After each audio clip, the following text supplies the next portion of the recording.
असं खरं म्हणजे जरांगे पाटील मला या निमित्ताने एवढंच सांगायचं आहे की मराठा आरक्षणाबद्दलची जी भूमिका माननीय मुख्यमंत्री महोदयांनी घेतली देवेंद्र फडणवीस साहेबांनी यापूर्वी कोणत्याही मुख्यमंत्र्यांनी ती भूमिका घेतली तर म्हणजे 94 साली झालेल्या निर्णयामध्ये तत्कालीन मुख्यमंत्र्यांनी जर त्यावेळी हा निर्णय केला असता तर हे आज मराठा समाजाला ही भोग आणि पदरी त्यांच्यामध्ये आले नसते. आणि म्हणून मला वाटतं की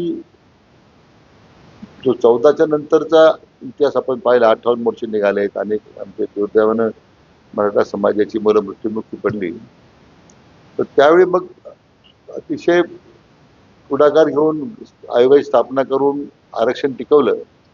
मला वाटतं ज्यांनी आरक्षण घालवलं त्यांचा प्रायश्चित त्यांना मिळालेला आहे आणि म्हणून सरकार अतिशय सकारात्मक आहे. मला वाटतं की त्यांनी व्यक्त केलेली भावना बरोबर आहे परंतु मी म्हटल्याप्रमाणे त्यांना तशा प्रकारची वेळ येणारच नाही याचा मला विश्वास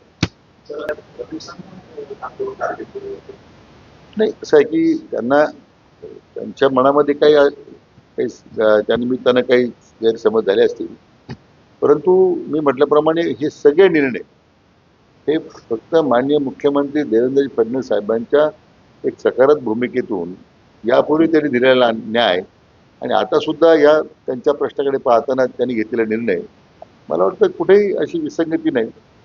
आणि मला वाटतं की माननीय फडणवीस साहेबांच्या संदर्भात त्यांच्यामध्ये असणारा जो गैरसमज आहे माझी त्यांच्यावर चर्चा झालेली आहे तो बऱ्यापैकी दूर झालेला आहे. तर म्हणजे त्यांना माझी हीच विनंती करायची की ज्यांनी आपल्याला दिलंय मागण्या मान्य केल्या त्यांच्याबद्दल तर आपण नेहमीच त्यांच्याबद्दल आपण सकारात्मकच बोललं पाहिजे. नाही असं कुठल्या ओबीसी समाजाचं किंवा त्यांच्या नेत्याचा कुठला दबाव नाही. नाहीतर हे सगळे निर्णय मी सांगितलं निर्णय झालेच नसते. आता मराठा समाजाच्या करता स्वतंत्र मराठा आरक्षण स्थापन करण्यात सुद्धा आपण आता 24 जून 2023 निर्णय घेतला. तर स्वतंत्र आता पद निर्माण केली अधिकारी नेमलेत त्यांची मागणी स्वतंत्र मंत्रालयासाठी पण असं स्वतंत्र मंत्रालय निर्माण करण्याबद्दलचा मी वेगळा विचार करतोय परंतु डेडिकेटेड मराठा आरक्षण कक्ष आता आपण स्थापन केलेलं.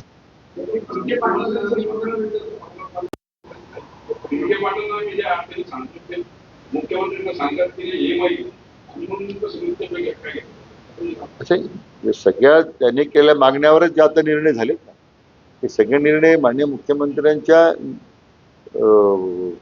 पुढाकाराने झालेले आहेत. आता एखादा निर्णय प्रलंबित राहिला असेल त्याच्यावर कार्यवाही सुरू आहे.